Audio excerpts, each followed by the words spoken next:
సంక్రాంతికి రథం ముగ్గు వేస్తారు.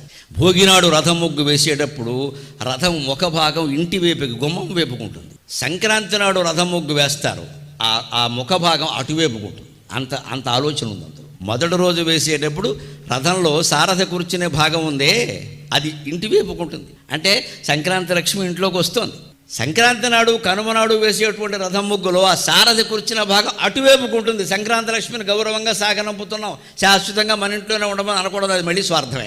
ఆవిడ ఎక్కడ దొరకదలుచుకుంటే అక్కడ పెడుతుంది, దానికే ఉందండి. ఆడపిల్ల పుట్టింటికి వస్తే స్వాగతం చెబుతాం, ఉండిపోమ్మా అంటే కూడా తప్పు, వీడియోకులు అయితేనే ఉంటారు, లేకపోతే ఉండరు.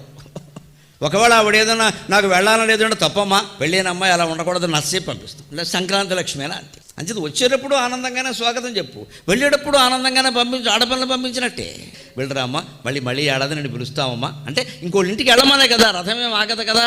అంటే మన సౌభాగ్యంతో పాటుగా అందరి సౌభాగ్యాన్ని మనం కోరుతున్నాం.